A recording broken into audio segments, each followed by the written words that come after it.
What's going on, Commonwealth, and welcome back to another episode of the Bluegrass Soccer Cast, your home for all things soccer right here in the beautiful Commonwealth of Kentucky.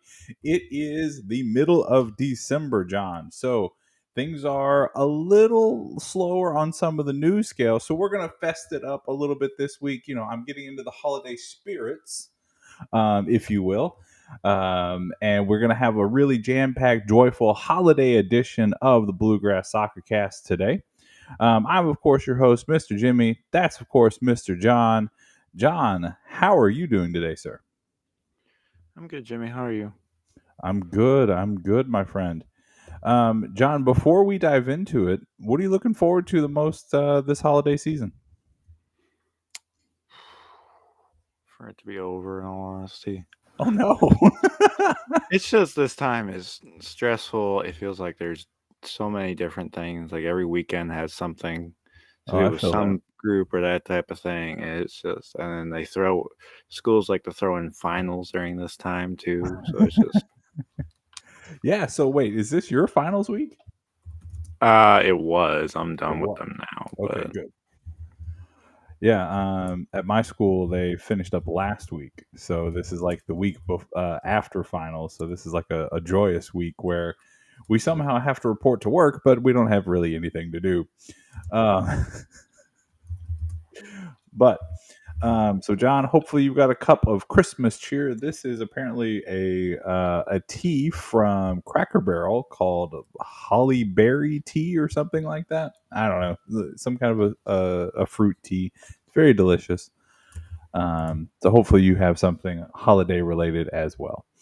But we will go on and jump on into things this week with um, talking about kind of closing out the college season for our teams. We had several teams that made it into the NCAA tournament or made it into their respected divisions tournament. So, John, I'll just kind of run through some of these, and we'll kind of pause in between and just talk about like the achievements and stuff like that. Okay. yeah. We're going to start with the University of Louisville. The Cardinals, after getting eliminated from the ACC conference tournament by Clemson, they surprised me by making it into the NCAA tournament. They played their first game actually at home, which was a 4-3 win over the Dayton Flyers. And again, this was literally back mid-November, so this was almost a month ago. But they did lose their next match to West Virginia on the road, 1-0. And I'm trying to get it to load here. But West Virginia did go on to make it to the Final Four of the NCAA college tournament. So it's a good loss if you're going to lose to a team. John, kind of recapping the Cardinal season here. Overall, 12-6-3. At one point, they were ranked, nationally, I think number one or at least number two. Any kind of thoughts, kind of closing out the Louisville men's soccer season? Um, I mean, I think they performed above expectations going into this year. But I think they finished at kind of so coming into the year, they performed above expectations, but going into like postseason, they kind of finished at where at least I was thinking. I think they could get past Dayton, but I didn't think they were going to have a deep sort of run in the tournament. Yeah. What I honestly found interesting, one, I will say this: as great as it was to have the College Cup in Louisville, college soccer is not that big enough to have neutral sites. Yeah, I can kind of agree Sorry, with it that. it just isn't. Like No, the and vibes from me watching, watch both the men's and the women's until the semifinals or mhm, until the final four. They were at a host team. whoever the highest All seed great was. fan atmosphere. Mhm. Once both the women's was a little better. I forget, it was Florida State versus Stanford. was a Mhm. little better in Cary, but like Cary's used to hosting soccer tournaments. Well, and That's like everybody where, knows Cary as yeah, the place to go, right? yeah, and it's where it's been for years and that sort of Mhm. thing. Whereas like Lynn is great. It's an awesome stadium. I don't think it's ideal to have December soccer there. Yeah, I don't disagree with you, honestly. And I mean, so I did get to go to the national championship game, which was phenomenal. And I stayed after because I wanted to talk to the coaches and the players about their experience in that stadium and in Louisville versus Cary, North Carolina, right?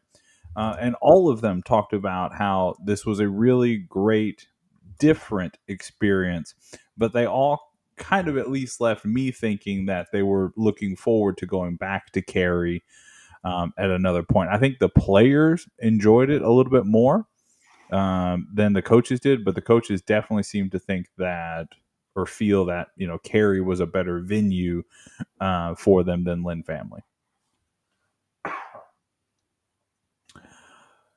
But so after the Cardinals, we'll jump over to the other D1 team that made the NCAA tournament, the University of Kentucky. They actually also played into the second round of the NCAA tournament. Again, to me, they were a much bigger surprise of making it. The Cardinals were doing better overall on the season, but the Cats with a barely a 500 record, 8-8-4 at the close of the season, at least. It was kind of surprising that they made it that far, but they went to Cincinnati and beat Xavier, which Xavier was one of the more consistent teams this year. But they did then go on for another road game to play Notre Dame, your national runner-ups, eventually, and they did lose that match 2-0. So again, Wildcats finished the season 8-8-4. And John, just kind of your thoughts wrapping up UK's season. They sucked for their expectations. Like they went in going like this hopeful team. I think the only reason they made the tournament was because they were like, this team is so talented on paper that they could. It's kind of like how sometimes Kentucky squeaks into like the Mm-hmm. men's basketball tournament, that sort of thing. Is like I think it was a bit of name. I think it was a bit of like, well, they were good last year and they had some decent wins, so we're just going to give them an at-large bid, but we're going to kind of give them some difficult teams, like a difficult path Yeah, type and they thing. had that for sure. Yeah, it's not like they handed them a cakewalk, but I don't think they were deserving to get in my Mhm. personal opinion. Um, it I would say it's a wishy-washy season. Yes, you had the wins over West Virginia and Marshall when they were both ranked 1 and 2. But that's really it. You Well, I had mean, West decent run in Virginia, the Sun Belt, but West it Virginia didn't really. making it to the Final Four, like that's no easy victory. And if I'm not mistaken, was that game at West Virginia? Yeah, No, it it was was in at Lexington. No, it was yeah, in it was in Lexington. Lexington. The Marshall game was in Marshall. That's it. Hmm. Um, yeah, but I think in like soccer terms, beating a team one time is Hmm. type thing. Like they play so many games. Yeah, It's like yeah, you can hang your hat on that, but that's not really. It's like, oh, we're the one team that like beat them this year until they like lost in the final. That's not really something to hang your hat on, especially in soccer where it's a lot more like you could get a lucky goal, and I think they only won that 1-0, right? correct. But the Yeah. goal was not like a late winner or anything. It was a 31st minute goal. So Even more debatable because if you get a little early goal like that, yeah, you can park the bus. yep. And that's definitely what it did. That was West Virginia's first loss of the season. Yes, first loss of the season though. So, But John, we will now drop down out of the Division One ranks, and just kind of briefly want to go through some of these schools. I'm saving one at the very end for a particular reason. Um, Special shout out to Campbellsville men, for despite losing in the Mid South Conference Championship game, they still made the NCCAA Championship tournament. They beat Asbury. They beat Southwest Assembly of God University, which is in Texas. Of course, I don't. I'm sure you knew that as well, John. They tied at first with Robert Wesleyan University, and then they had a rematch a couple of days later that the Tigers absolutely mauled the Eagles. I'm guessing they mauled them 5-1, but unfortunately, that meant they had to play the next day, December the 2nd, against Westmont College from California, and they did fall in that game 3-1.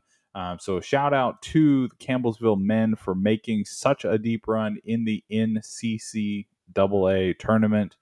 If they hadn't played on back-to-back days, I assume the match would have been very different. Final score was 3-1 in that one, with 2 second half goals by Westmont. So just seemed like they ran out of gas. Yeah, and then, well, we do have one team that did really good in their thing. The University of Cumberland women's. Yep.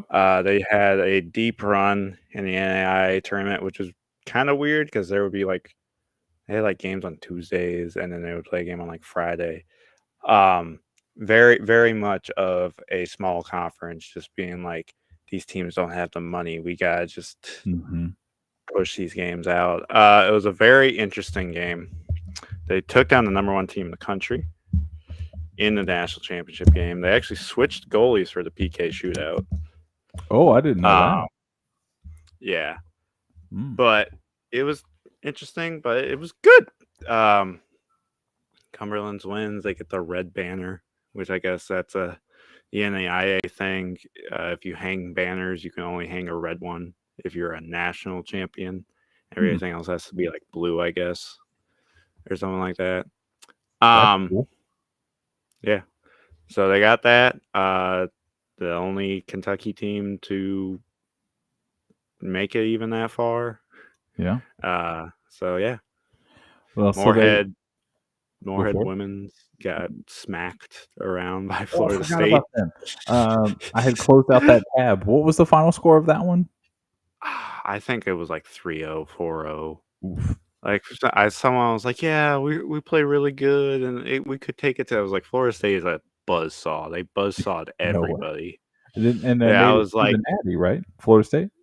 Florida State made it to the Natty and then took Stanford to town. They won 5-1 in the national championship game. And you're talking about Stanford Stanford is the power, is you have North Carolina women's, who's the traditional power, and you have Stanford, who's been the emerging powerhouse. What's her name? She plays for the national team now. She's a defender. She's a defender. She's black. Her name's not American. Oh, it's killing me. It's on the tip of my tongue. Girma. I'm very quickly trying to just pull a list of defenders. Naomi Girma. Girma. Oh, yeah. Yeah. She played there. That type of thing. Yeah. So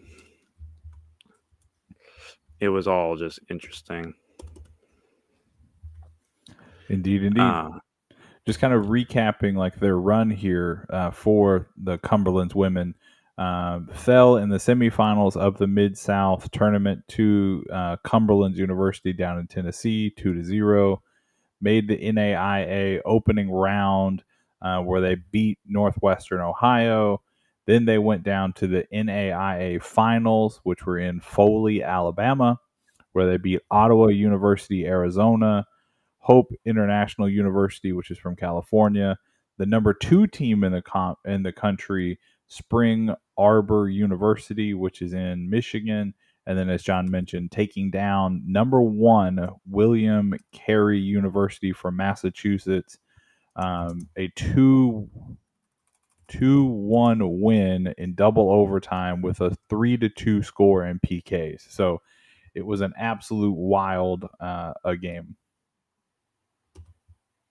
Yeah, it was crazy. But the men also, for the Cumberlands, they also made a decent run. Made it to the Mid-South tournament, beat Georgetown in the first round, but again also fell to Cumberland's University in Tennessee in the semifinals. And then from there, they did make the NAIA tournament, but they had to go to the great state of Iowa, and they took on William Penn University, and they did fall in that one 1-0. So overall, for a university, great season, right? For the men's and women's at Cumberland's. One wins a national championship, the other makes the tournament, and has a really good regular season, for all things considered. So shout out to the University of the Cumberlands, men's and women's. Were there any other NAIA? Yes.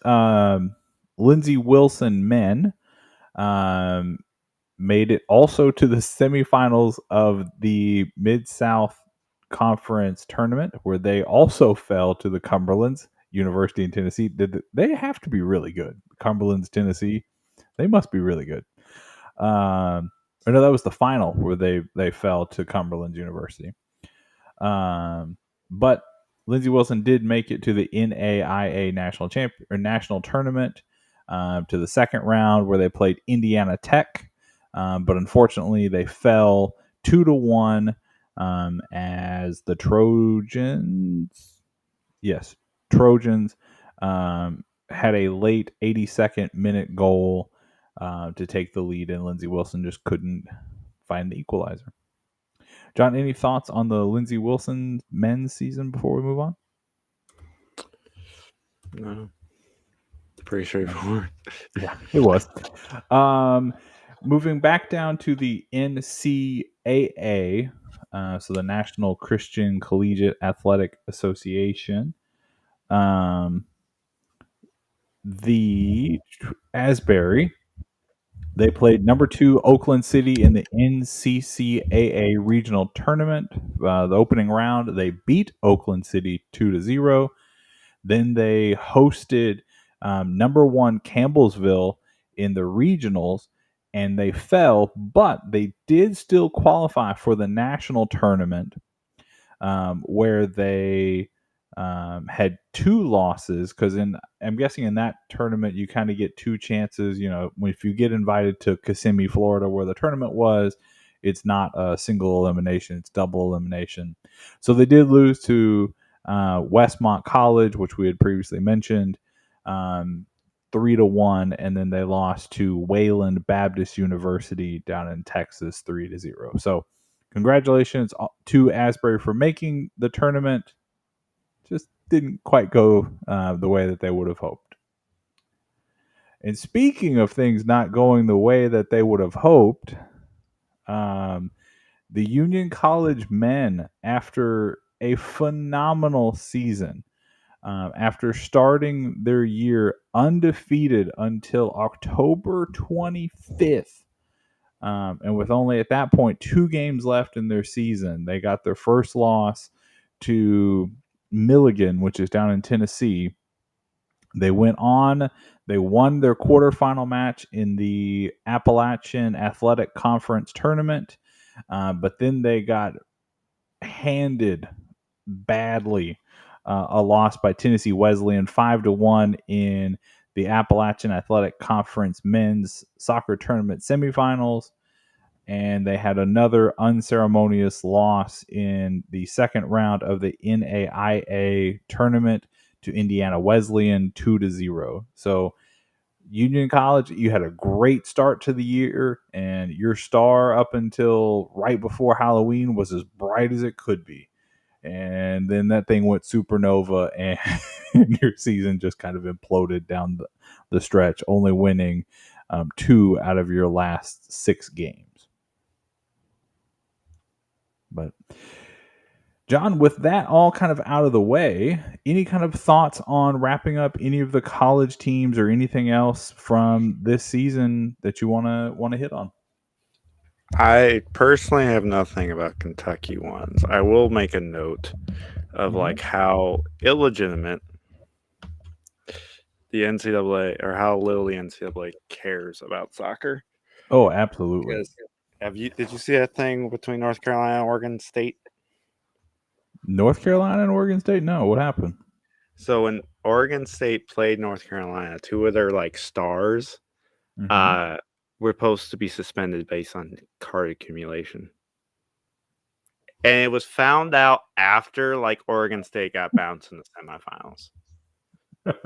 And people are like, the North Carolina released a statement. It's like, we're appalled by this. Yeah, yeah, yeah. And I was like, it shouldn't be on either Oregon State or North Carolina to be monitoring that. The NCAA should be saying, hey, to Oregon State, hey, these players have met this criteria. They're bounced. It shouldn't be on like Oregon State's head coach to like be worrying about his players' yellow card accumulations and keeping track of that when he's trying to plan for something.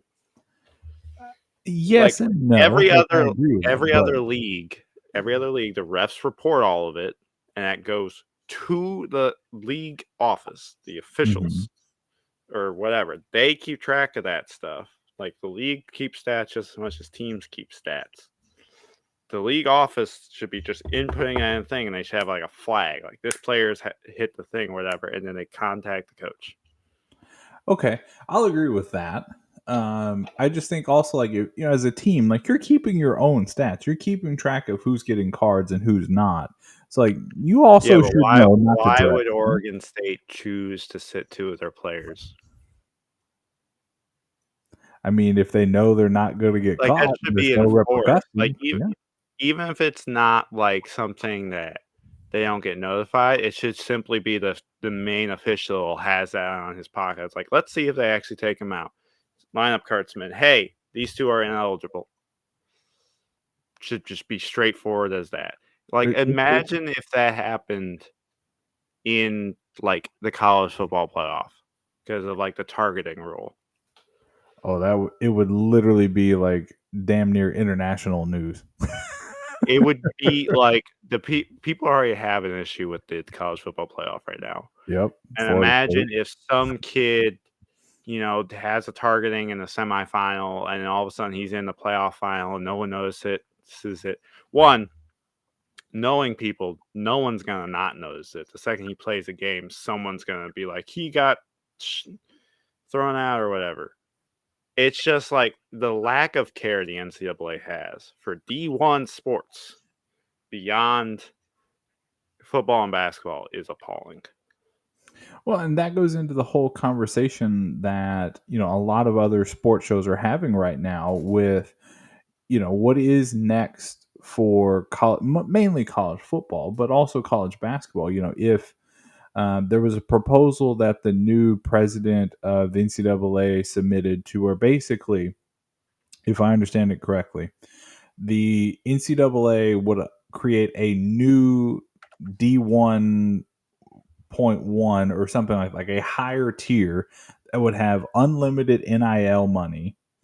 There would be basically no restrictions on that. I think they even are loosening like roster caps and several other things that were mentioned in that proposal. But it would only be for schools they could only opt into it. It's not something you can be promoted to or relegated out or anything like that. And you just have to be able to spend with everyone else. So if you're looking at that from a collegiate soccer perspective, with so few schools even having men's programs, right? Like, I mean, look at our big schools, in Kentucky. When you're looking at UK and Louisville, yeah, they do. But when you look at the directional schools, Northern does, Western doesn't, Eastern doesn't, Moorhead doesn't, Murray doesn't. So like it shows a lack of priority by the NCAA teams, which is why I think we have a really good lower tier in this state. Like we've got talent here that the smaller schools are picking right up and you're giving great opportunities to. True. And I also think in terms of the women's soccer thing is that women's soccer has been the alternative to football. No, it 'Cause can't be that because cheer is football not would an be two. NCAA regulated sport. Yeah. It's So like USCA, USDA, whatever. I can't remember Not what it is, but USDA. soccer is usually one of the two that offset for. Oh, it's soccer and volleyball. Those are usually the offsets to women's. football. So women's soccer can be an offset to football, but not in volleyball unless they have volleyball can only offset itself if they have like a men's volleyball team. Because it has to be equal men and women. Yeah. Like it's like a golf team or something like that. Yeah. That's Like true. Not all schools have a men's golf team. A lot do, but not all. I don't know a lot of schools have a women's golf team. There's a lot that have men's golf. Because you only need like 5 to have like a men's golf team, because that's like they take only like the 5 best scores. So you technically only need 5. So women's soccer has always existed as like a Title IX thing of like balancing. Whereas like men's soccer would throw off that balance. And I think with how we're going is I think we're going to see more and more schools not prioritizing that, because the way as the academy systems grow, at least the top 5% aren't going to be going to college to play, at least. Yeah, and maybe it's because I work, at college and stuff like that, but I find that really discouraging because one of the Notre Dame players after the championship game, he talked about how no matter what, he was coming to Notre Dame because he wanted the education and he knew that it would help him better his life. So, to see players like that really want that high level competition, but also want the academic rigors, it is disheartening to know that they may not have the opportunity and they're going to have to choose between, do I pick a career or do I pick soccer? I still think they'll have the opportunity. It just will depend on what academy they're in. Because I can see like MLS academies cutting those kids if they choose to do that, because they're like, I'm not going to bother with that. And then they can still do like USL2, the regional leagues during the summer and that type of thing. But it could hurt their development for all I know, because college plays by different rules. College has the whole like unlimited subs, basically, and you can the sub a timing player. rules. Yeah, you can sub a player back in after a half, type thing, and that can affect the player. Because if I'm a pro player, I was like, I really like this kid, but I notice he never plays a full 90. That's going to be concerning to me as a coach. You even look at like the top tier, like college athletes. I'm sorry, the soccer players, like men's soccer players that go to the MLS. They don't really do much. Like looking at Inter Miami, just for example, because that's what I'm most familiar with. Right? They drafted Robbie Robertson off of Clemson from a couple of years ago.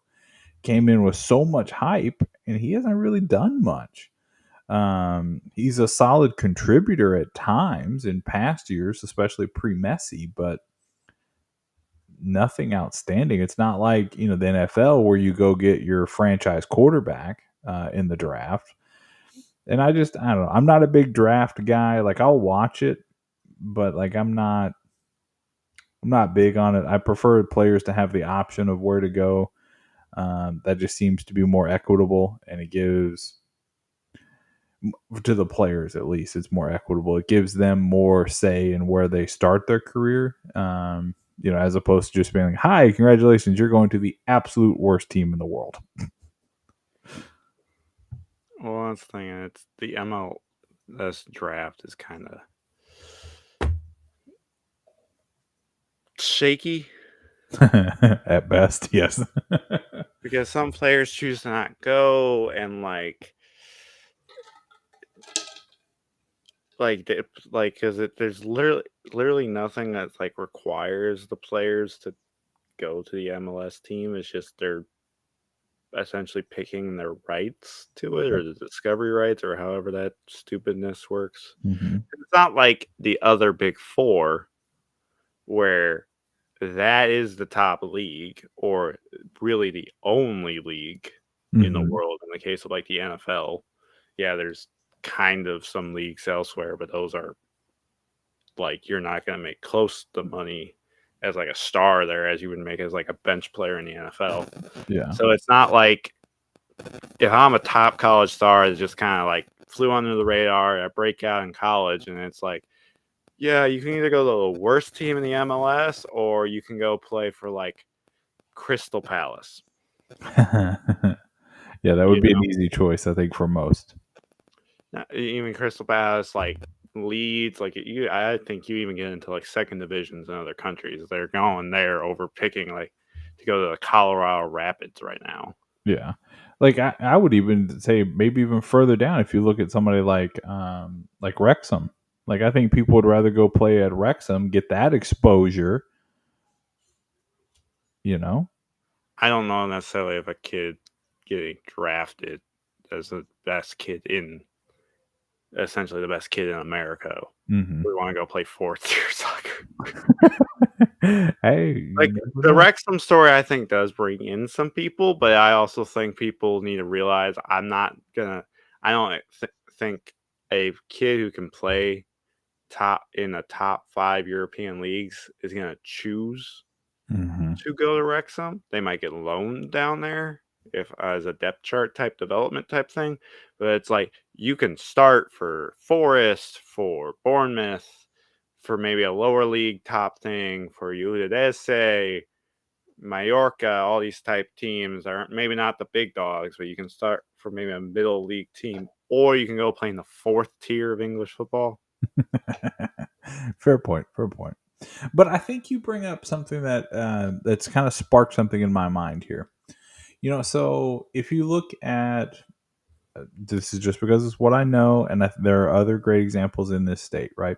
So I'll give you 2 examples. One, Bowling Green, Kentucky, right? No professional team here per se. Yes, they're the Golden Lions. They do a great job at their organization. Western Kentucky University, also here, does not have a men's soccer team. Could they, Bowling Green, Golden Lions, and WKU, form some kind of a partnership where students can come to Western, and they'll take all their classes there and they'll play for the Golden Lions? I don't know what benefit could happen both ways. Like that. This seems like an oversimplification of what would be a very complicated agreement, but I think that would be really interesting to see. I don't know. What's another college, like bigger college town? Let's go with Owensboro. Let's say, well, no, Kentucky Wesleyan has a men's team, so that doesn't quite work. Yeah,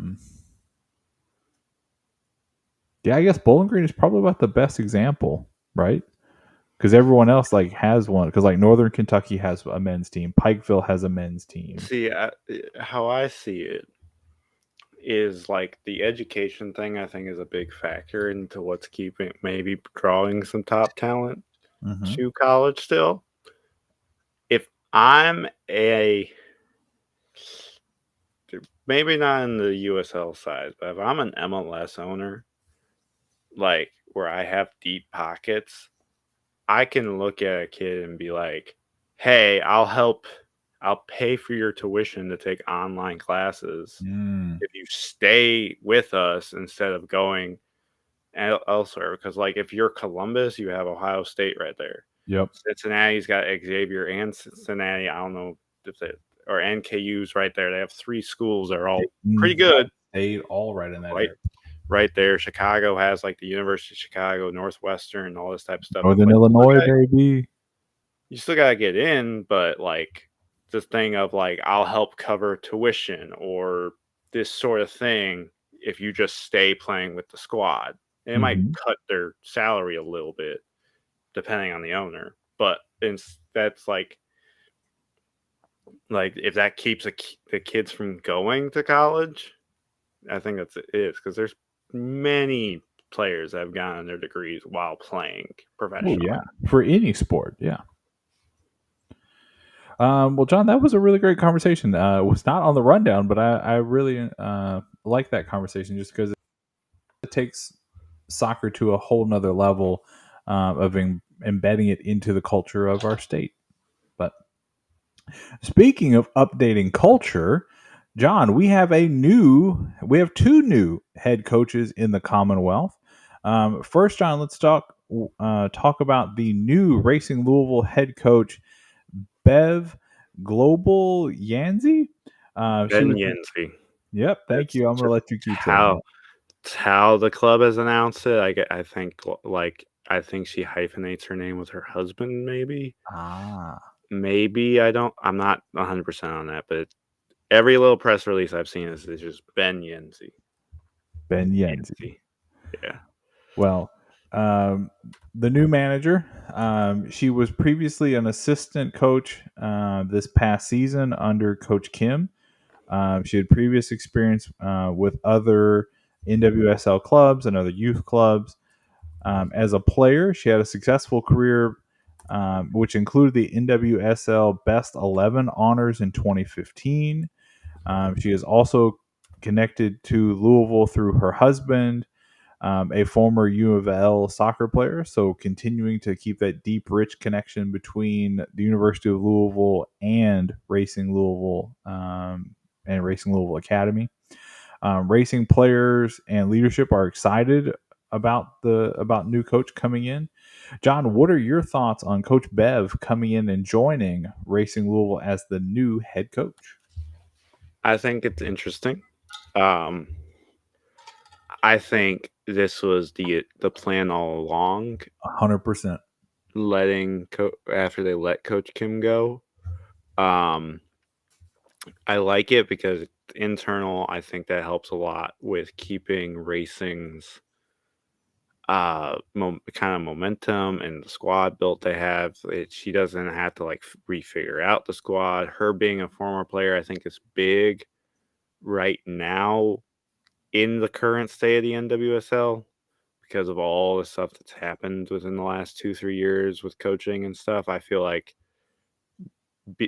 being a former player helps a lot with that because she's probably experienced some of the stuff that other players have and she can relate to that sort of thing. It's kind of I'm kind of at let's see, because, and this is my thing with assistants, is a success, did you actually learn, or is it really just the other guy, the head coach, and you're just kind of riding on their coattails and you look good on paper, but it's really not your thing. You're just able to tweak what the head coach does enough that it makes you look good. So that's where I was like, let's see how it goes. And I think we have some questions with who they protected. So quickly before we jump onto that, who they protected part before the draft, my thoughts on Coach Bev, like I 100% agree with you. I think this seems like this was the plan all along. Like I don't know if, Coach Kim just wasn't, I don't know. I can't find the right words. Like, was he just not good enough of a coach? And they had Bev, and they were like, "Bet we got Bev. Let's get this guy through the season. As long as he doesn't win anything, he's out. Bev is in, and we're smooth sailing from there, right?" Or if it just became apparent that maybe Coach Kim just wasn't the guy. He wasn't clicking with the talent that they had, or they just didn't respond to the formations properly. But I'm 100% with you, John. I think this seems to be been the plan for quite a while. And then to your note there, just kind of diving into some of the roster updates here for Racing Louisville. They did execute a couple of trades, but we'll talk about those here in a moment. They have signed. Is that right? Yes, they have signed Jess McDonald, Nadia Nadim, or no, they will not be re-signing Jess McDonald, Nadia Nadim. They are both unrestricted free agents and or have gone to different teams by this point. Midfielders Alex Chidiak and defender Rebecca Holloway were waived. So they can also go to any NWSL team. Surprised that Chidiak was one of the ones that was let go. How did you feel about that one?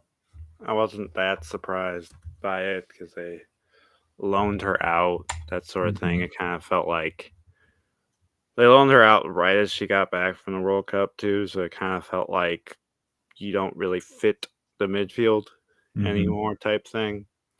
So wasn't that surprised by that one. The one I was surprised by, Katie, what's her name? Lund? No, they released her. Oh. She was from Louisville. She went to join Melbourne City. Oh my God! Put it in the chat, guys. If you're watching, put it in the chat. Oh my God! Their name. She surprised me. Amina Eknik? No, because she's protected. Hey, let me pull it up.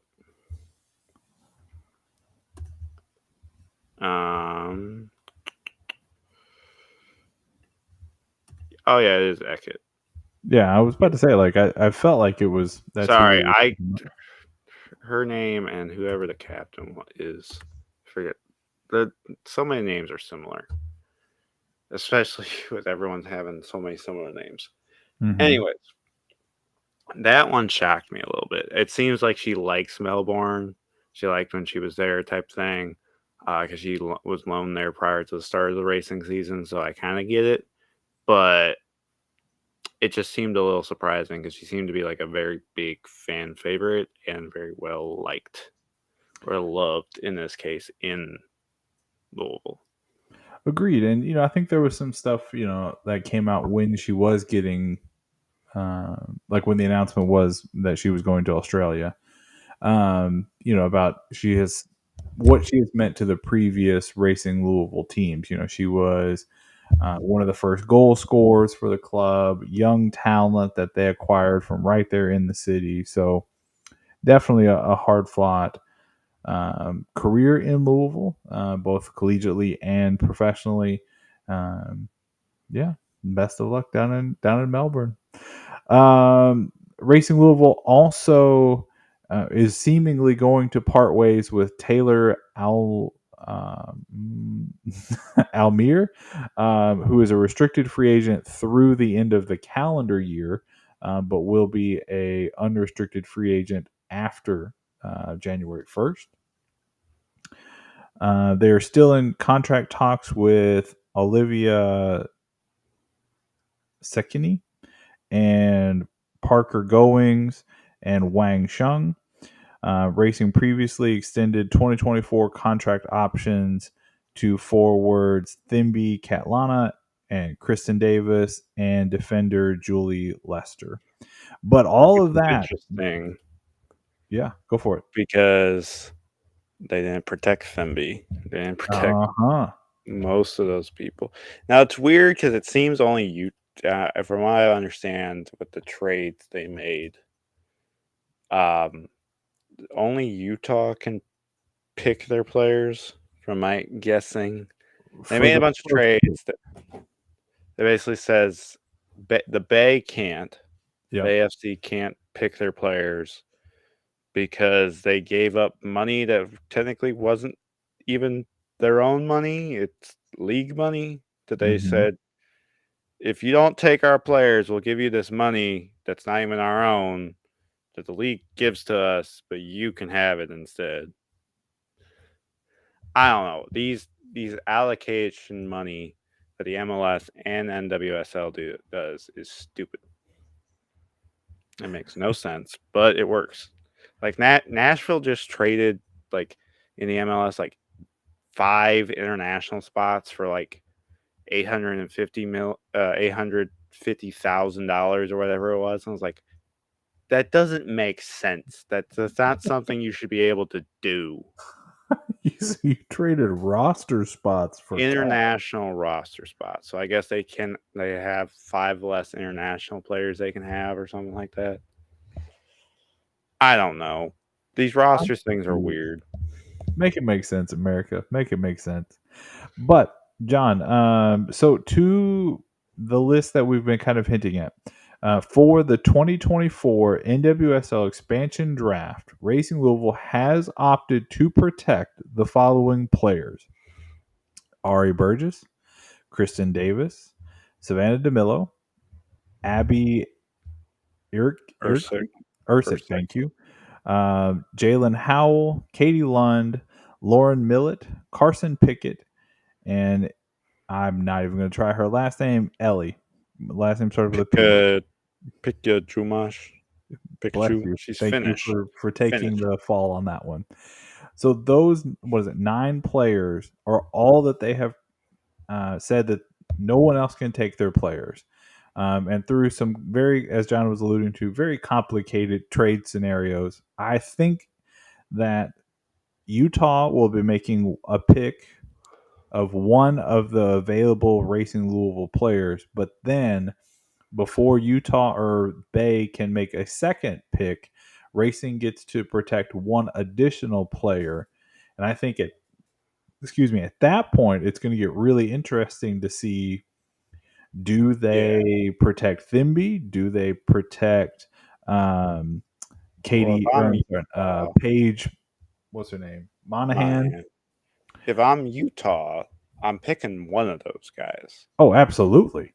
Honestly, with this crop, those are the 2 best left because Wang Shang left for Tottenham, which she's now gone. Let me say this: you shouldn't tweet congratulations on going to to Spurs or whatever when a player leaves. You don't say like congrats on joining, like whatever, because you know what that makes you look like? A farmers league. Yeah. It was interesting. By ELO, the Super League in England and the NWSL are very close in terms of like quality of players and talent. Tweeting congratulations on joining Tottenham Hotspur makes you look like a feeder team. You can say thank you, good luck. Don't say congratulations. Yeah, it was an interesting wording choice by the Racing Louisville media team, to say. And then like Wang Shang like came out in like one of her first Tottenham interviews, and I was like, yeah, the Super League's the best league in the world. He just completely wiped away any thought of the NWSL. Just nope, this is the best league now. So yes, but back to the protected players. In the club's press release, they did explain it. They agreed to trade with Bay FC that prevents the club from picking any Racing players. However, they couldn't do that with Utah. So they're allowed to protect up to 9. Utah is only allowed to select up to 2. But Racing gets to pick a player if Utah picks a player. Yeah. So it will go Utah pick, Racing gets to protect another player, and then Utah can pick again. So I think the 3 that are on the block for Utah is Themby, Page, and I can't ever say her name. The Nigerian. I'm trying to see if I have it in my notes. That's like Uccello, Uchu. Yeah, no. But those are definitely the 3 that Kanu. Uchenna Kanu. Oh, well, why don't you just say that? I couldn't remember her last name. It's all good. Yeah, but those 3. and that's all forwards. I mean, midfield wise, they basically protected their midfield. I could see Jordan Baggett, Yeah, but I don't maybe think that would be as Matty big a loss as one of Pokerney. the other three. Huh? I don't think losing Jordan would be as big of a loss as losing I know. two of the other three. I'm just saying can see those three. I think are the big chopping blocks. Mhm. Themby being on top just for her star power more so than Paige. I don't. If they pick either, I see the club protecting the other one, Yep. and I would leave Kanu. But it all depends on how this team is building the roster, how Utah is doing it, and then defender wise, they kind of left a lot. I mean, you have Julie. Like it's heavy. This group of protection players is very much heavy on keeping that defense, Mhm. and they're kind of saying, "I don't care about forwards."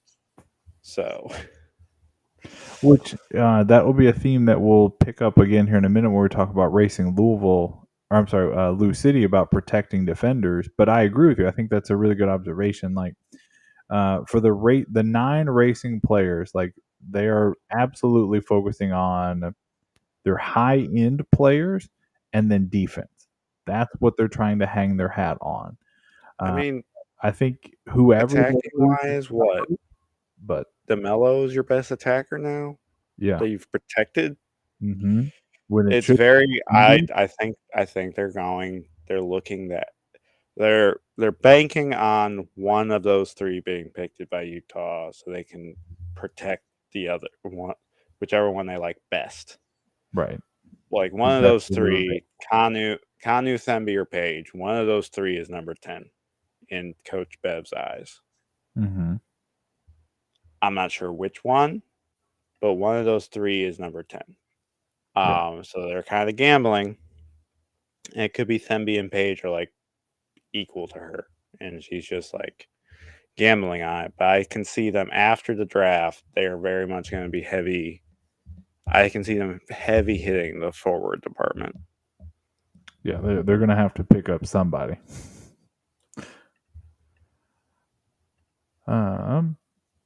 But then just kind of closing out some of our racing Louisville news before we jump to our other updates. Racing Louisville, their season will start on March 16th.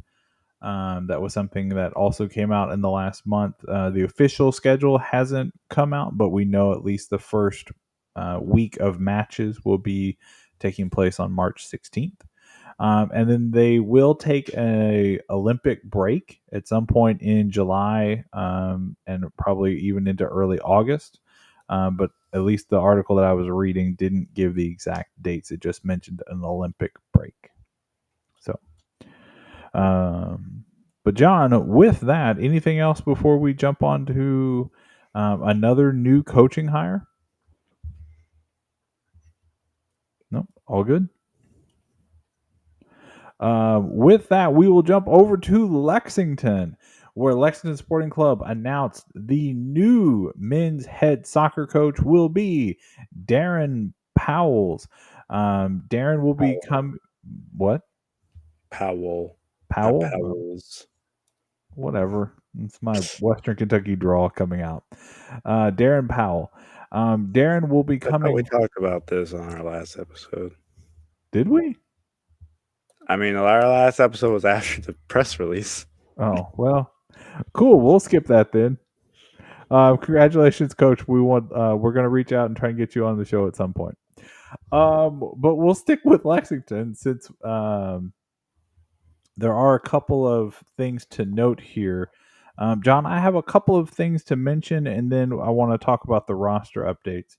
Okay. Lexington Sporting Club announced that they will open the season on March 9th at home against Northern Colorado Hailstorm. That's departures, players they've signed. And then I kind of want to get your thoughts before again diving into the roster. USL League One is set to introduce an exciting new in-season cup competition adopting a World Cup style format. John, Okay, have you first, seen much about this? World Cup style format is the stupidest thing to say because But- every cup competition that's not a league does group stages. Besides like open cups, besides the like the amateur everyone throw together nations thing. The Champions League does it, the Europa League does it, the CONCACAF Champions League does it. Every competition does it. Just call it a cup group stage. Calling it World Cup style is like trying. I know why they're doing it. It's for the casual fans to go like, oh, okay, so it's like the World Cup.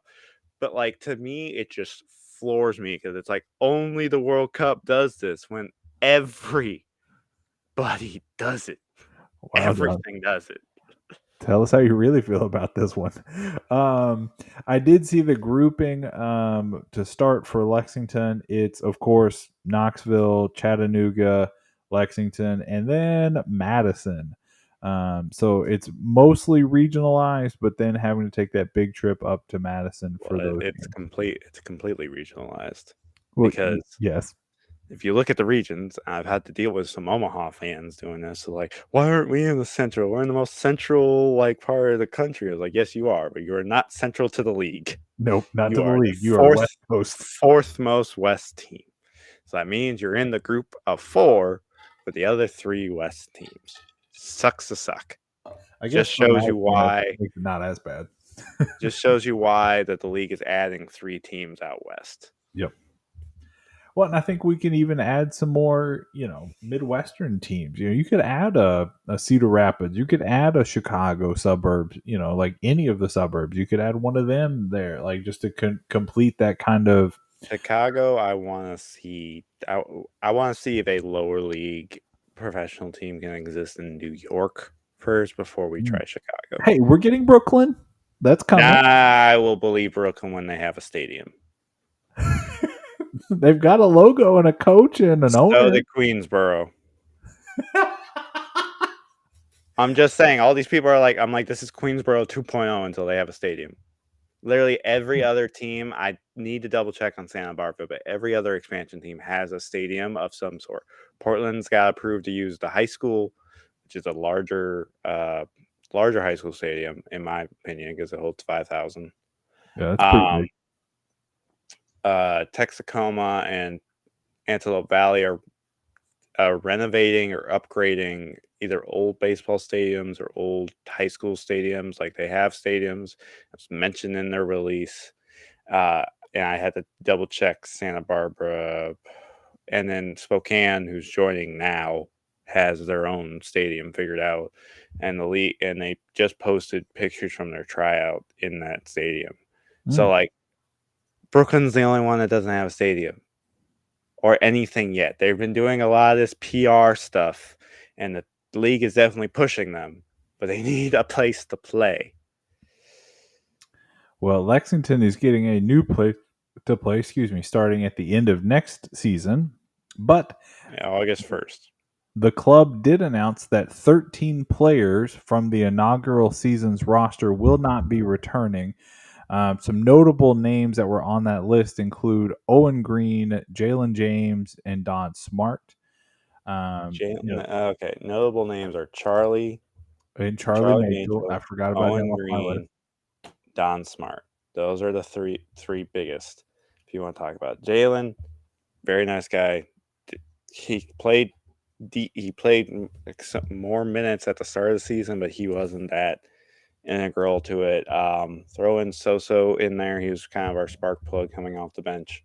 Mm-hmm. Those 4, I would say, are the biggest losses, specifically Charlie and Don, because of their leadership capabilities, but also losing Luke Phillips and Josh Head was interesting since they were both young guys. Luke, I'm curious if it was just releasing him from his academy contract and he's still in the academy because he's only 16, almost 17. He might be 17 now. Or is he going to go play college somewhere? Well, he's still in high school. Well, no, I'm saying, but like, did they release him from that contract so that he can go play Maybe. for a But that's college? what I'm saying. I don't know if Luke is like done with the club or not. I just know he's released from the pro team. Mm-hmm.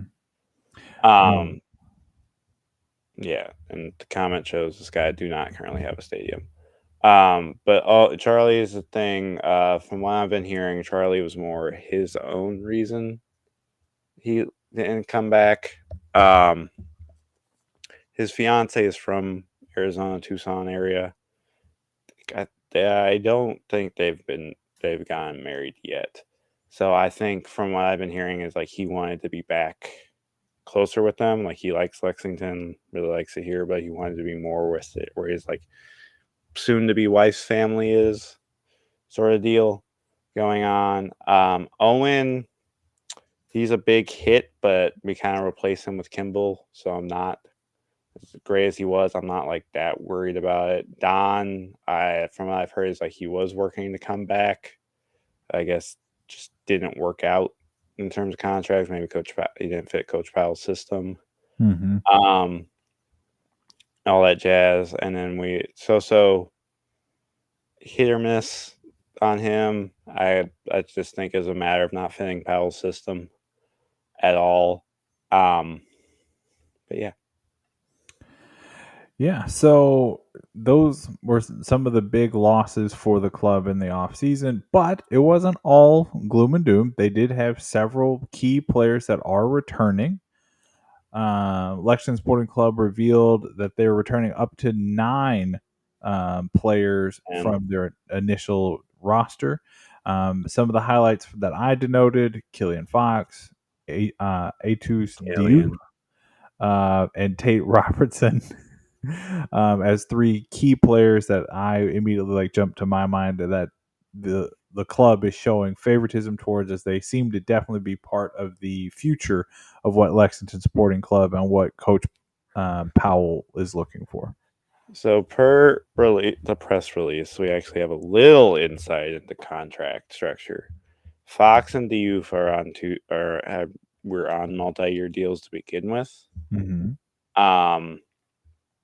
Tate and Nico Brown were on some sort of deal with an option, and that option was exercised. I don't know if that was a club or a player option, but it just the reports by option exercised. And then Khalid Balogun, Pierre Mane, Austin Causey, Amal Knight, Kimball Jackson, and Eric Chea Gonzalez all were re-signed back on new contracts. There is still one player whose status is unknown, and that is Phil Delamini. I'm not really sure what's going on with that. I'm speculating it might be like a loan out, or we might be like signing and transferring him maybe. As why it hasn't been announced yet, because he's legit the only player, and they're announcing a signing tomorrow. Mm-hmm. Any idea who that might be? I have no idea who it is. My guess is he is a new player, so it's not. My guess is won't be anything on Delamini. But there's some interesting case people out there midfield wise. That's kind of where we're weak right now, where we only have, in terms of true midfielders, technically Diouf is a midfielder, but he's not going to be a midfielder in our system. I don't suspect under Coach Powell.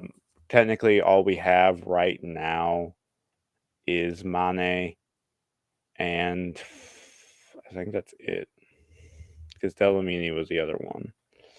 Yeah, you could put Tate up there, Nico as a like winger, but that's kind of where we're at right now. I suspect them to beef up the midfield, maybe some backline addition, but Lexington, I think, is going to focus on the midfield specifically. Yeah, I think that definitely seems to be the current thought as to who they're going to what's what I'm looking for. Focus on is building in the midfield, pushing towards Diouf over the top, and just letting him work his magic. if I'm looking at, let me make sure this is right before I say it. Um, make sure that I have this player's position right, because you all know, like I don't know Who? players' positions very well, Who is if it? at all. Hold on, come on, make it easy on me. Yes, a defender that I would really like to see Lexington pick up is actually somebody that was at Louisville. I want to see Oscar Jimenez coming over. Is he an outside back? It just says defender. That's If all that he's I an was looking. outside back, I could see it because that either moves Tate or Kimball up, who can both play like right or left midfielder. Kimball, I specifically could see him playing like a sort of wing back type role.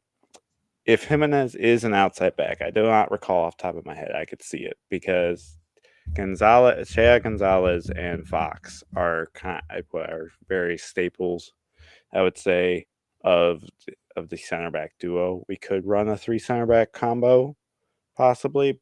It seems a little dangerous though. Well, Coach Powell typically runs a 4-3-3, so we'll see. But if Jimenez can play outside back, I'll take him, and we definitely need the experience, I would say, because we are a young team right now. Like, we have Fox and Knight really are the only ones who are over the age of 25. I believe Mane is 25. Wow. Knight just turned 30 not too long ago, and I think Fox is 28, 29. I just looked at Oscar's birth date. Oscar and I are like 15 days apart in age. So maybe that's not who Lexington needs to pick up, a 34-year-old I could see defender. them bring. Well, Don was 35. I could see them bringing him in because you need leadership, that sort of thing. But it'd be very interesting to see. I honestly, I need to see where these new signings go first before I can kind of judge what they're going for or who they're looking after. Because what's good is, I would say, our midfield was arguably our weakest point last year. Didn't connect well with the attack. Didn't really connect back up the defense as much. Mane did pretty good. Like, they all did good individually, but it was like that collective unit that was kind of hard to do.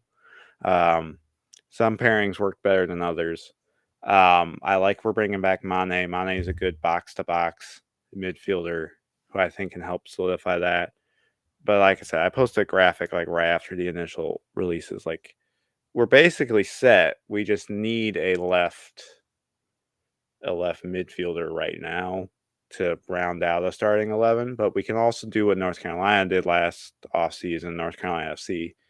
And this could just be good depth. I feel like we have guys that are set starters, but Mane could be a pushback. Kimball could be like, you're still a little young. Same with Eric Chad Gonzalez. I don't know how Powell's going to look at them like that. Balogun could be considered still a super sub under his eyes. So it's going to be very interesting who we bring in that sense.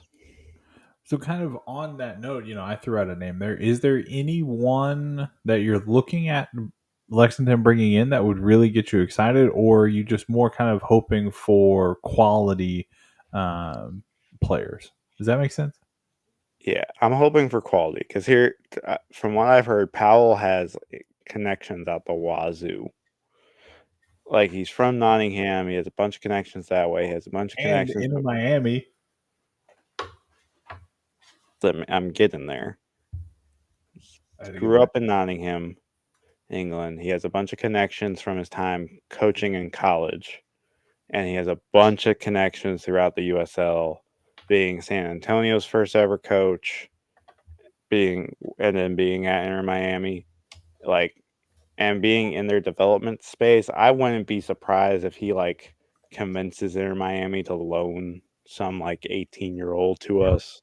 Robbie Roberts type deal. Well, if they've already played at the MLS level, I'm not expecting that. But if they're if they're on Inter Miami 2, type deal or like Mhm. academy, I wouldn't be surprised if we got a loan that way.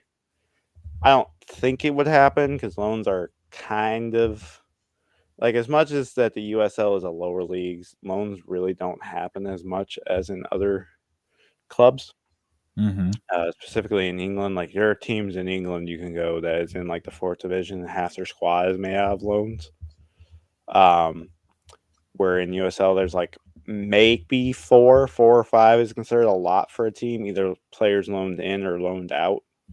So we'll see how it goes. It's really, if this guy is new tomorrow, it could be Delamini. I don't think it is. I do think it's a completely new player. That's really going to determine how I view it, because that's, I can see what type of player they're wanting, Powell and Stock, they were wanting to bring in. My laughter there is because I'm looking at the Inter Miami 2 roster, and down at the very bottom is Breckshay. Oh man, Breckshay would be amazing if if he came to Lexington or Louisville. That would be awesome. Michael Messi, no, we're not getting Messi in Lexington. That would be amazing, and I would lose my mind, but that's not happening. I wish, kind of. But yeah, there's none of the names that are on Inter Miami 2 that are kind of jumping out as names that I recognize as somebody that I would like to, you know, swing over to Lexington. Romeo Beckham is already out. He's a forward, but he's already loaned out. There's a defender, Quinteros, that's already on international loan out. There's another forward, Rodriguez, that has also already been loaned out. But so yeah, none of those names kind of jump out to me at first. But John, with that, any kind of thoughts on Lexington before we move to Louisville and close out the show? So things, new stadium. I've talked with ticketing director. Likely going to be in there August 1st is when they're going to open. Mm. So it's just like a Thursday.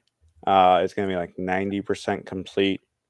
The one area that's may not be is the supporter zone, supporter section behind the south end.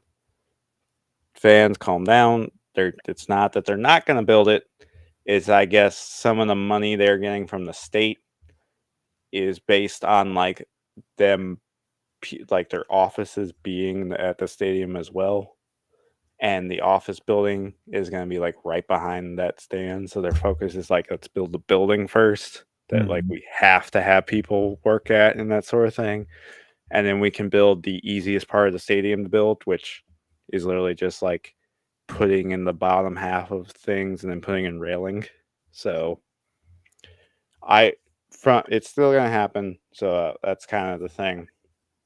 And then the League Cup that you kind of brushed over a little bit for this is an attempt.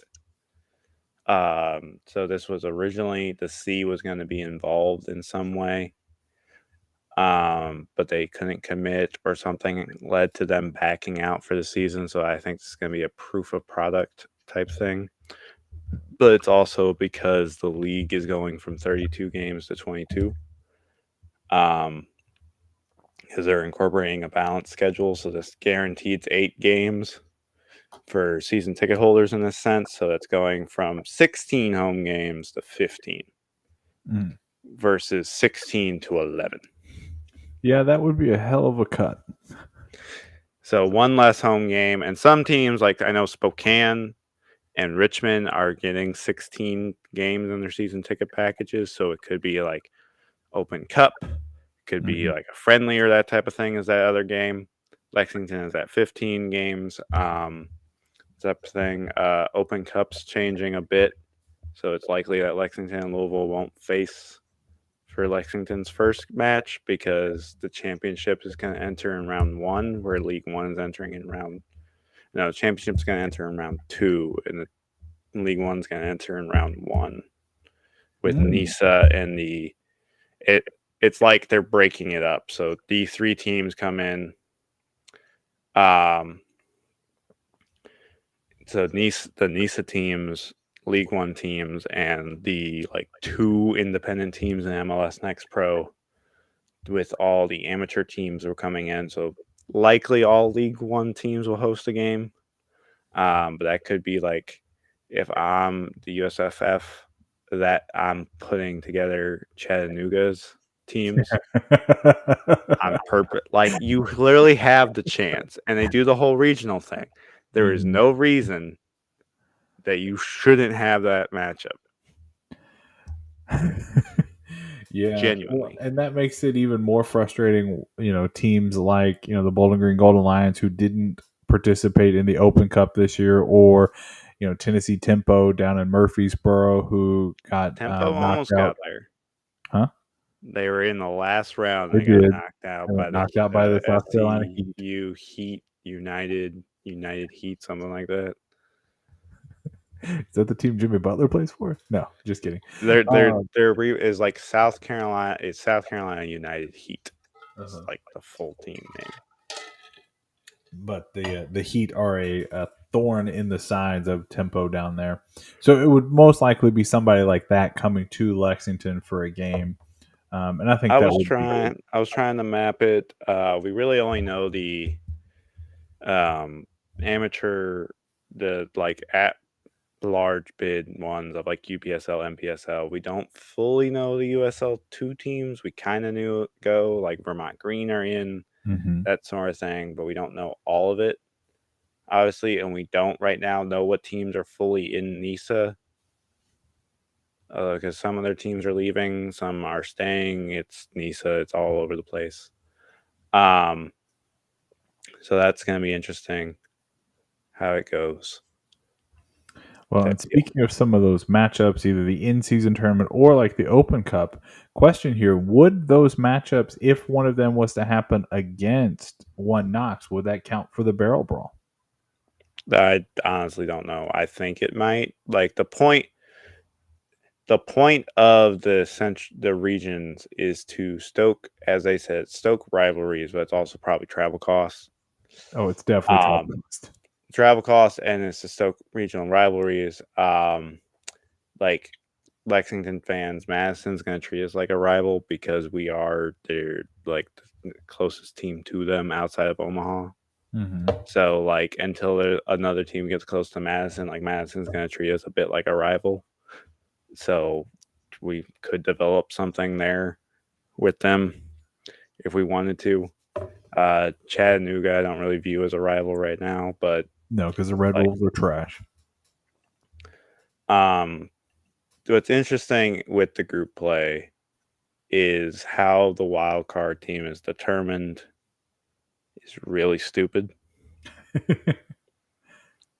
Do you know how it's determined? No, how does it determine? Most goals scored.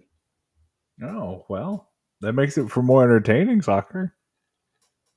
That's it, though. Not goal difference.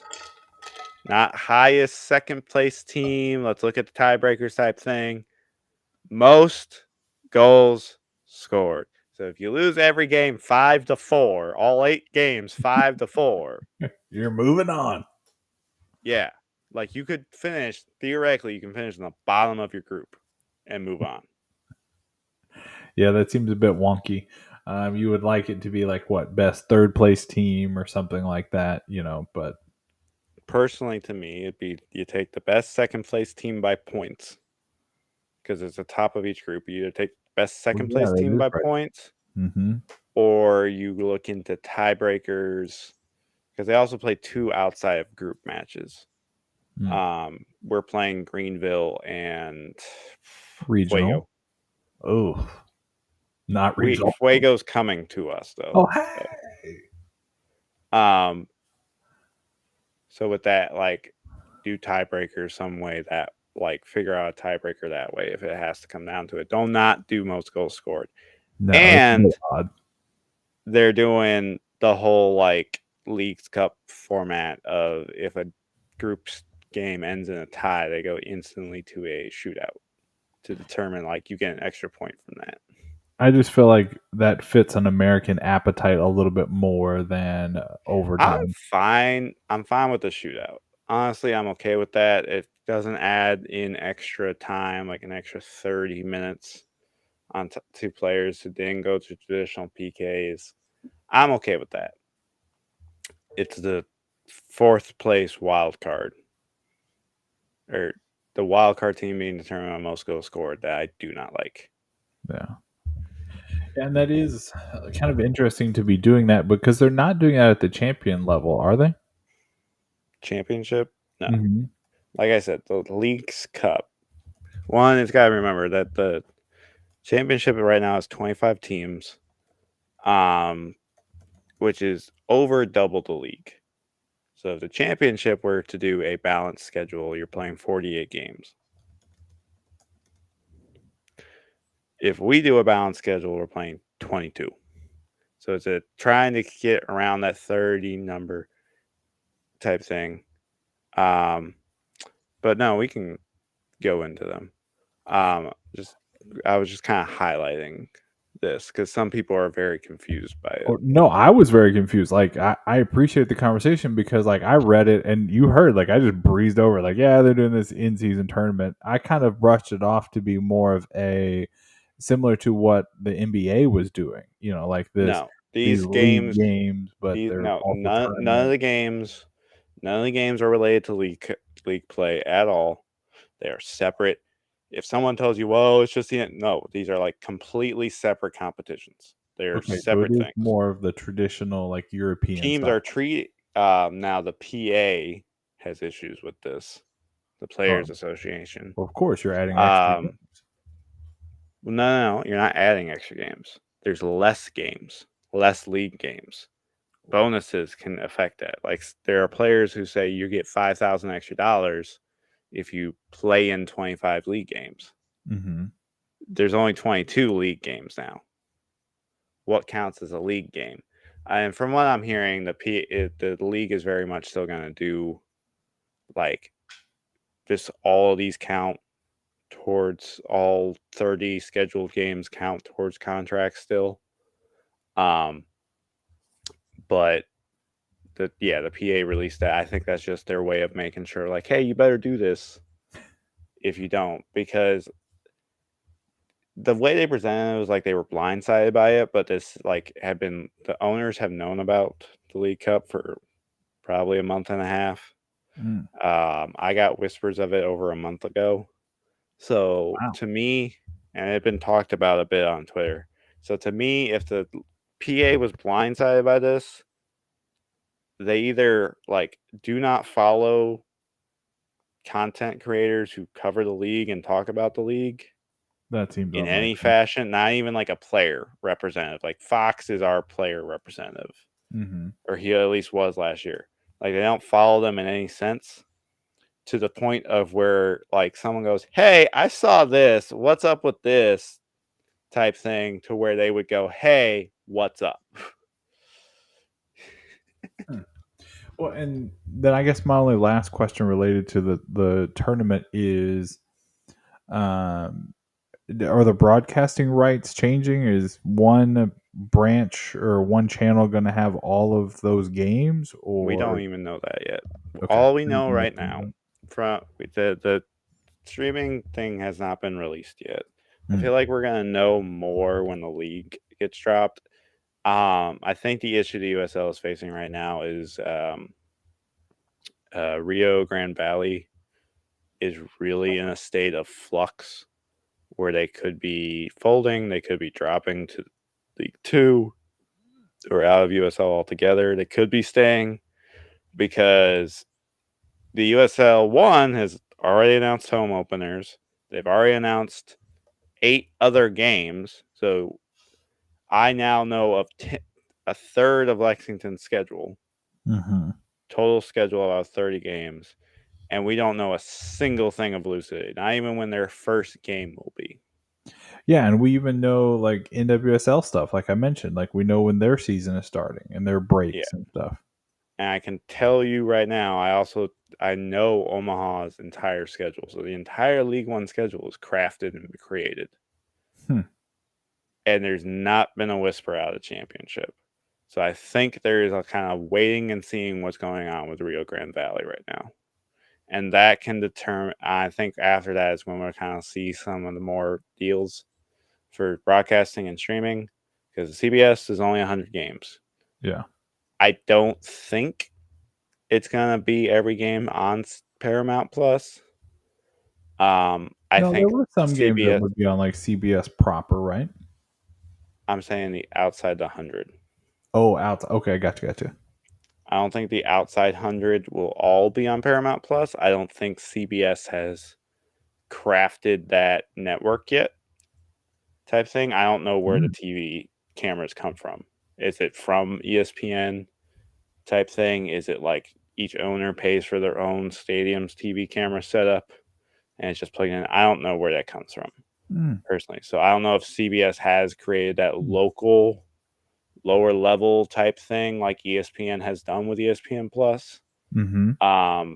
But from what I'm hearing, it's likely it's going to be a combo between CBS and ESPN Plus, which means League One fans, 98% of games will be on ESPN Plus. That's preferable by me. But Well, I'm saying because Championship's going to take priority over us, yeah, over the League One. So yeah, they're going to get more of even the Paramount Plus slots are going to go to those games as opposed to just falling to. I can see 2 games for sure on CBS: Cup Final and the Playoff Final. For League One. Yes, I Nah, can I see think those that would go 2. CBS Sports Network tops. I don't think those will be on the CBS Sports Network. I don't know if they'll be on CBS proper, but I think those two games will at least be on Paramount Plus. Oh, that's disrespectful. Your cup Paramount final is going to be on streaming. Ouch. Because was it on ESPN2 this year?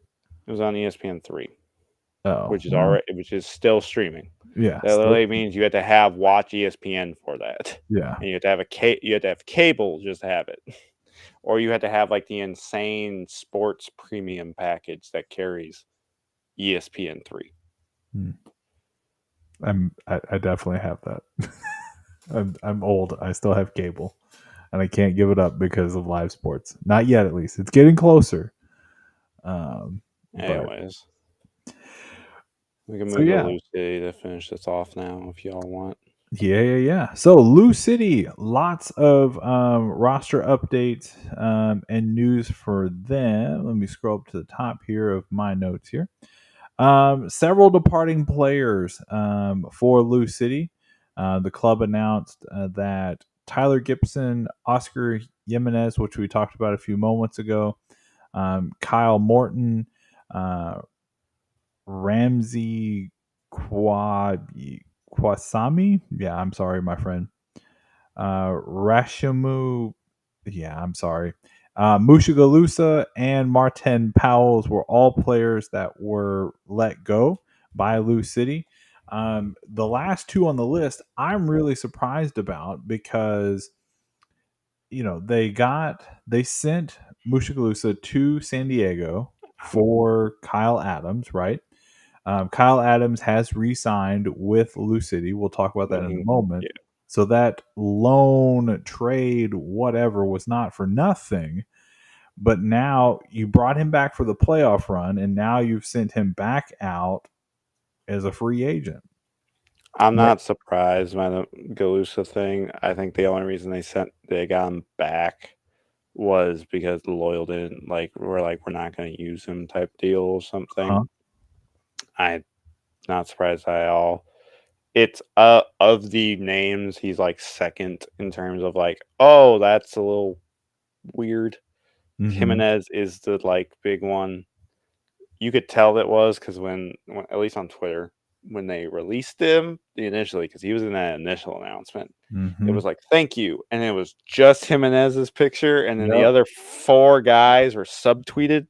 Yeah. And I was like, it was like, thank you, players. And I was like, this is just Jimenez. And I went, oh, there they are.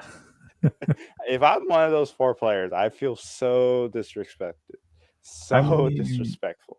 I understand Jimenez is a club legend. He's been on the team when they won both of their both USL championships. He's been part of the great run type thing for 7 years. I get it. But that's a little cheap that they got put in as a subtweet. They didn't even like, this is your own separate tweet and we'll put out this thing for the other guys. It was like, we're like under this tweet. Yeah. Now, it's not all complete roster turnover for Lou City. They did announce 13 returning players, including Dia, Dylan Mayers, Carlos Miguel Jr., Oliver Simile, Toch, Winder, Fernandez, Gonzalez. They bring in a lot of big pieces. Simile, Fernandez, Owen Dam. Oh, that's Owen B. The big thing that's not yet been announced is there's no Del Piccolo. Yeah, dang it. Stop scooping me and reading my notes. That was the one player that I hadn't seen yet. And I assume they're in negotiations with him because he hasn't been cut. But he hasn't signed with anyone else either. So I think Del Piccolo was the one that I'm still waiting to see what's going to happen with him. Because they also did announce in a separate set of tweets and announcements, Wilson Harris is coming back. Yeah, he signed a multi-year contract. Yep. Kyle Adams coming back. It does not say where they are. Kyle Adams re-signed on a multi-year deal, which I think we're seeing a lot of multi-years across the league, which I think is good now. Yes, shows the strength of the lead. In terms of the last returner so far is I want to get his name right. Charpy. Yep. Wes Charpy is also coming back. But then there's the big key, and this shakes up USL. I am very, very, very surprised by this move, but it also shows how Lou City is still the powerhouse of the East. Absolutely. They signed Arturo Ordonez, who was the USL Championship Player of the Year from the Riverhounds. Yes. So Ordonez leaving the Riverhounds after being named Defender of the Year, coming to Lou City to absolutely shore up that back line. And honestly, I'm surprised that they were able to sign him and keep Kyle Adams. I think they pair so well together. Oh, I yeah. think this is Cruz going, I'm not banking on on a CB anymore. Yep. Like whoever was Josh Winder's replacement is now Ordonez's backup. Yep.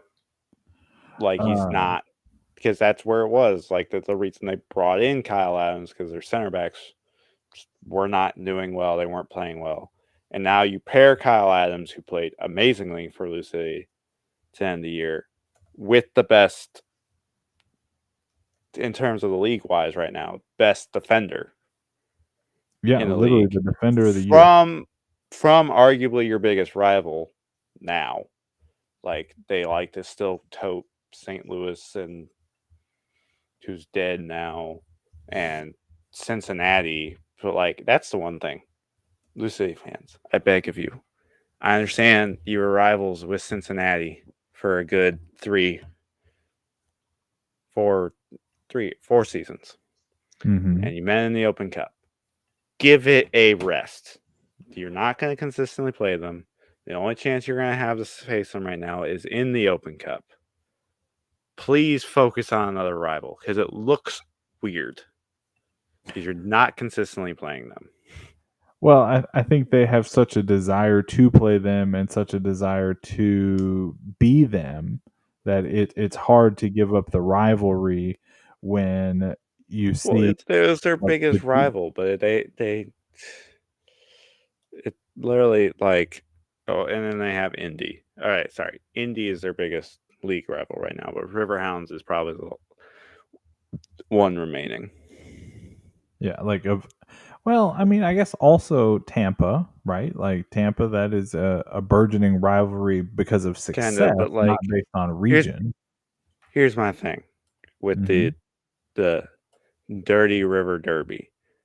They have played Love that. three times since 2018. Mm-hmm. Or no, sorry, 2018 was the last time FC Cincinnati was in the league. They have played 2 times in 5 seasons. Yes, they've been in the Open Cup, and I think they'll still keep meeting in the Open Cup if it keeps going this way. But y'all, please find another secondary rival that's not a team that's not in your league anymore.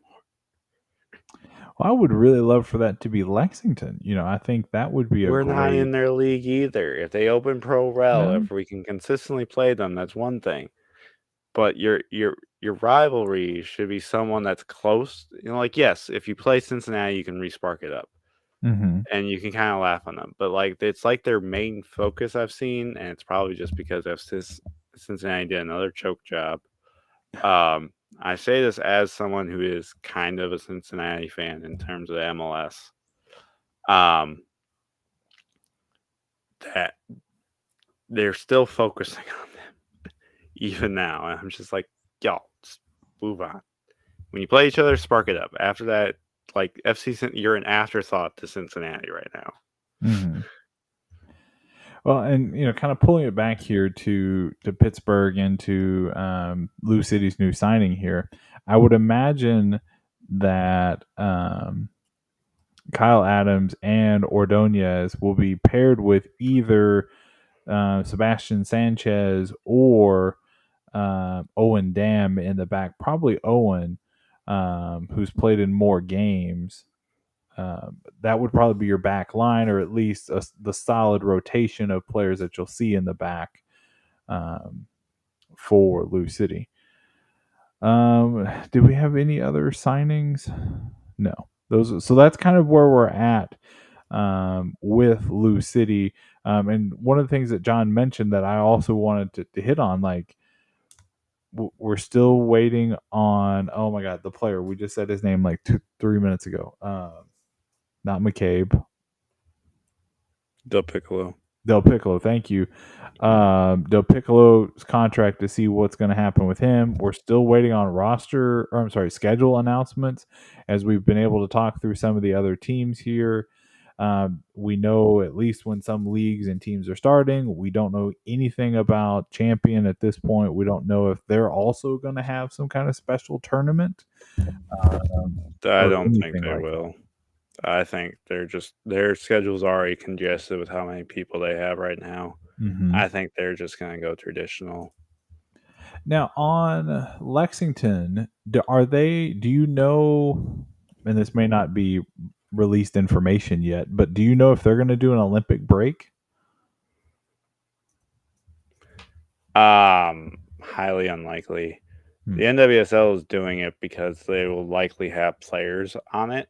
Mm-hmm. I doubt if the Olympics are very cut and dry. Like, very few teams qualify. Like, England's not in the women's side, that type of thing. Wow. Yeah, because like only 2 teams in England. The Olympics do it like how I wish the World Cup does it, and they give a certain number, besides the host, to each confederation. It's not like, well, your ELO's a little higher, so we're going to give Europe 10, but Africa only gets 3 bids. It's not like, no, each of y'all get 2. Well, so England did not qualify. Both men's and women's USA teams, right? I believe, yes, they are in. But and there's rules with that type of thing. I don't see us taking the league is not taking an Olympic break because the League Cup games are scheduled during the Olympics. They're not taking. That's right. The USL is yet to take international breaks. They might skip a week for random ones type thing, have a bye week type thing, but they're not going to take a break for the Olympics. Well, so we'll continue to wait and see. Lou City, do we sign Del Piccolo? Do we steal, the offensive player of the year from somebody else? Not that they need help on offense, but we'll continue to monitor their comings and goings this off season, and hopefully in the next week or two we hear about a schedule. I mean, I know we're heading into Christmas, but who knows? John, final thoughts on the roster adjustments for Lou City? I think so far so good. Ordonez is a big get. Bringing back Harris is big. Wait, do we know about Lancaster? Oh, and we don't know about Cameron Lancaster either. Ooh, yeah, good points. So him and Del Piccolo, I think, are the biggest questions right now for Lou City fans. Where are they going to go? What they're going to do? But so far, I think it's good. Who knows? Everything Maybe they've one did- of them will sneak over to Lexington. I don't think. Maybe Del Piccolo because of his age. Yeah. It's Lancaster is not at the level of dropping a league yet. No, not yet. Del Piccolo is just the age. I'd say any championship player over the age of like 30, 32, I could see dropping just because of that age thing. But like Lancaster is not on like the level or at the age where it's like, yeah, my best option is to drop. Unless Lexington's throwing the bag at him. Hey, who knows, man?